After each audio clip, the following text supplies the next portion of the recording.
Discipline over desire. There is a silent war that every human being must confront.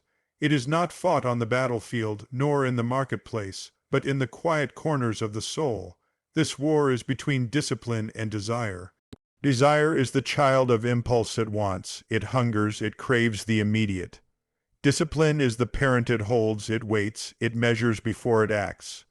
Wealth, true and lasting wealth, is born when discipline rules over desire. Consider the life of one who earns a great income but spends recklessly. Their desire whispers, "You deserve it, spend it, live for today." Yet at the end of each month there is nothing left, nothing grown, nothing secured. They live in the illusion of wealth, but the reality is fragility. One crisis, one downturn, one unforeseen event, and all collapses. Now consider another, whose income may be modest, yet they live with discipline. They spend with awareness, they save with intention, and they invest not only in money but in knowledge, relationships, and vision. Over time, their modest beginning becomes a fortress, not because they earned more, but because they mastered themselves. The psyche is full of desires, and most people are slaves to them. To master wealth is to master the inner world. Discipline is not deprivation. It is the conscious alignment of your actions with your higher goals. When you choose discipline, you are choosing freedom from the endless chains of consumerism, advertising, and comparison. Desire says, buy to feel important. Discipline says, grow to become important. Desire says, you only live once, so spend it now. Discipline says, you live many tomorrows, so prepare today. The paradox is that true abundance flows from restraint.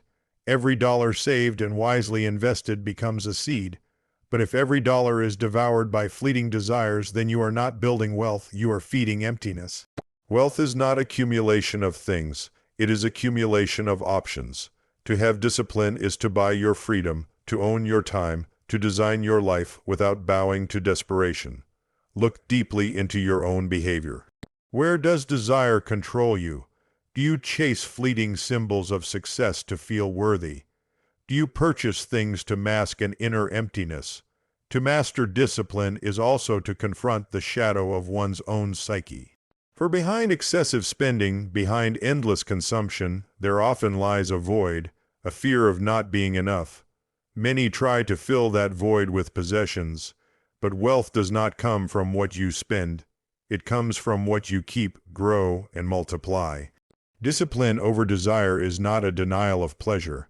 It is a restructuring of priorities. Pleasure taken in moderation, guided by wisdom, can be deeply fulfilling. But when pleasure becomes the master, wealth dissolves. True wealth is not measured in luxury but in liberty. Liberty of time, liberty of choice, liberty of spirit.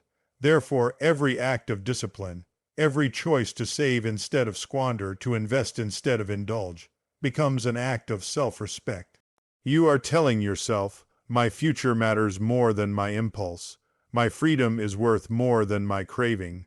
My vision is greater than my appetite. Invest early and often. There is a truth about wealth that most people only realize when it is already too late. Time is the greatest investor you will ever meet. Not the stock market, not real estate, not even your own career, time itself. And yet, time is the one partner that most people ignore until its power has slipped away. The earlier you plant a seed, the stronger and taller the tree grows. This principle is not only agricultural, it is psychological, financial, and spiritual. When you invest early and often, you are not simply putting money away. You are allowing the mysterious force of compounding to work for you. Compounding is not just numbers multiplying on a ledger. It is the exponential growth of possibility. A small beginning, given enough years, can become a fortune that seems almost magical to those who did not understand the principle. But why do so many delay? Because the human mind is seduced by the present. We tell ourselves, I will invest when I earn more. I will save when I am comfortable. I will begin later. Yet later never comes because desire has already consumed today, and tomorrow repeats the same pattern. To invest early is to break this cycle, to say, I will not wait for the perfect moment, I will create it now. Think of a young individual who invests a small amount each month starting at age 20. Their wealth grows not because the amount is large, but because time is their ally. Now compare this with another who begins at 40, contributing even double the amount. They are forever behind because they cannot buy back the years. The lesson is clear: wealth rewards those who respect time, but investing early is not only about money, it is also about investing in yourself, your knowledge, your skills, your health, your relationships. A person who spends their youth only chasing pleasure, without planting seeds of learning or growth, finds themselves impoverished in middle age, not always financially, but spiritually and mentally. The earlier you invest in developing discipline, emotional intelligence, and wisdom, the more compound returns you will experience in every arena of life. Invest often, because consistency builds power. A single deposit may grow, but a habit of investing becomes unshakable wealth.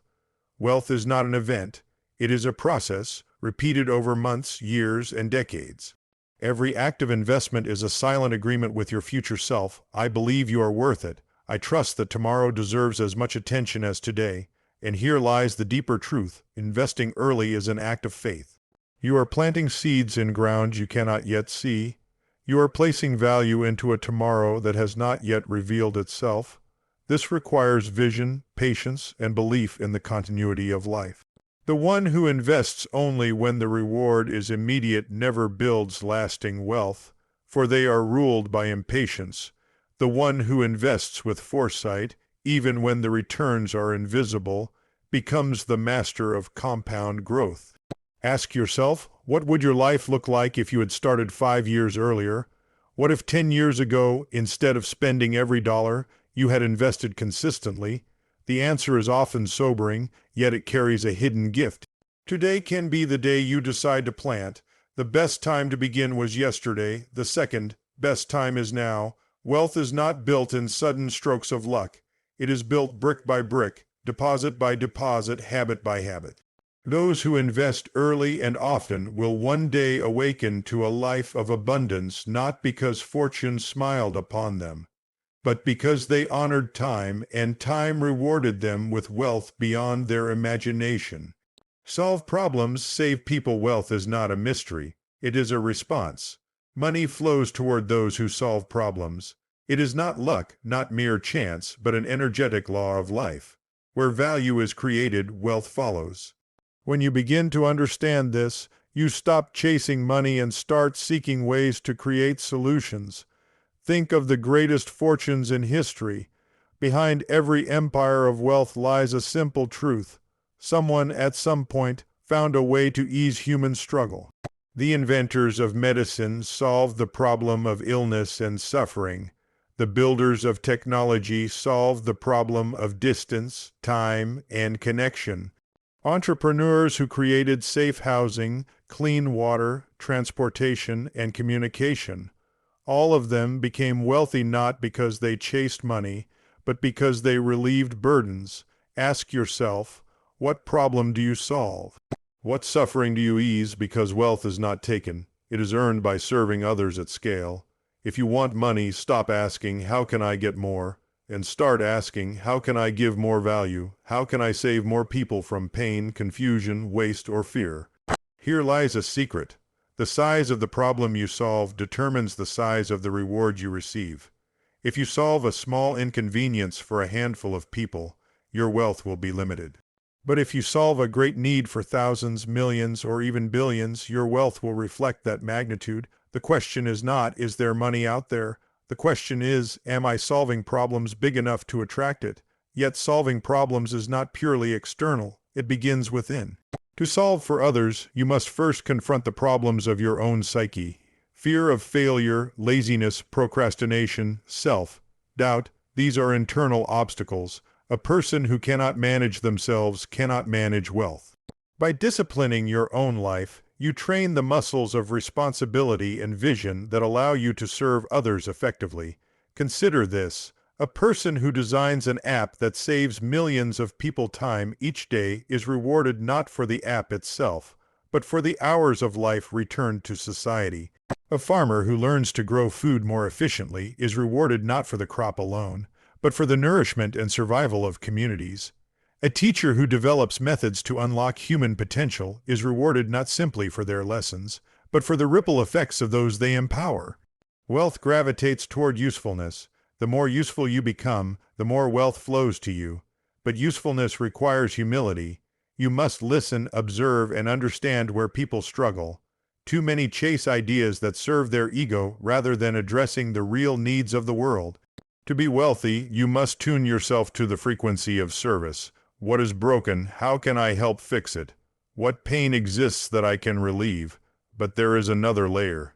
Saving people is not just about profit. It is about purpose. Money without meaning leaves you empty. Yet money earned through genuine service carries a weight of fulfillment that no luxury item can provide. The deepest wealth is to know that your life made others' lives better. When you shift your thinking from extraction to contribution, you will notice that money begins to flow naturally. People do not resist paying for something that truly improves their lives. In fact, they welcome it. They exchange their money willingly because what you have given them in return is more valuable. That is the true economy, an exchange of value where both sides are enriched. Stay humble, stay learning. There is a dangerous illusion that often destroys wealth. The belief that once you have achieved success, you no longer need to learn. This illusion is the silent killer of fortunes, empires, and even entire civilizations. The truth is simple. Wealth without wisdom is temporary. Money without humility is fragile. To sustain abundance, one must remain both a student of life and a servant to growth. Humility is not weakness. It is not lowering yourself or pretending to be less than you are. Humility is clarity. It is knowing that no matter how much you have achieved, there is still more to learn, more to refine, more to understand. The world is constantly changing, and those who refuse to keep learning are soon left behind. What worked yesterday may not work tomorrow. The markets shift, technology advances, human needs evolve, and only the humble remain adaptable enough to thrive. Think of the greatest investors, leaders, and innovators. They did not rise by knowing everything. They rose by constantly learning, listening, questioning, and adapting. They were willing to admit what they did not know and eager to acquire new knowledge. This is why their wealth endured, because their minds were never closed. Contrast this with those who let pride convince them they had already arrived. They stopped learning, they resisted change, and soon their wealth began to erode. Pride hardens the mind, humility keeps it flexible. There is also a psychological truth at play. When people taste wealth, the ego awakens. Ego whispers, you are special, you are smarter than others, you have no need for advice. And many fall victim to this voice. They isolate themselves, ignore feedback, and assume their past success guarantees future success. But history has proven again and again that ego is the enemy of endurance. The higher your pride, the sharper your fall.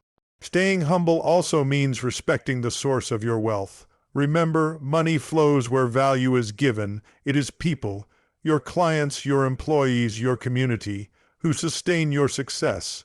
Forgetting this truth creates arrogance, and arrogance creates blindness. A humble person never forgets that their wealth is built upon the trust and exchange with others.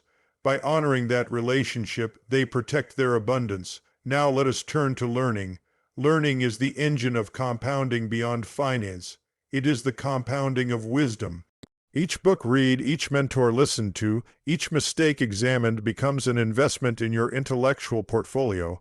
Knowledge compounds just like money does. The earlier you begin, the more powerful it becomes. But learning requires openness. You cannot learn if you believe you already know. You cannot grow if you fear being corrected. To stay learning is to stay curious, to ask, what else can I discover? What am I missing? How can I improve?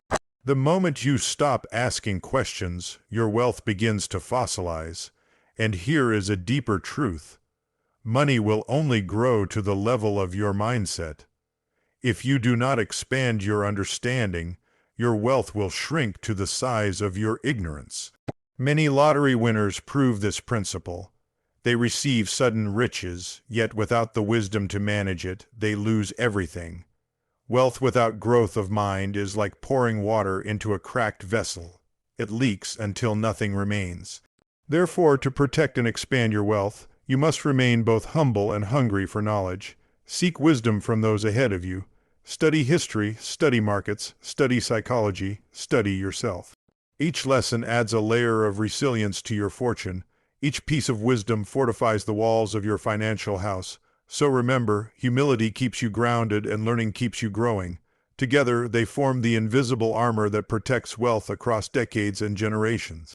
Money will always follow the one who respects it enough to keep learning how to serve it wisely.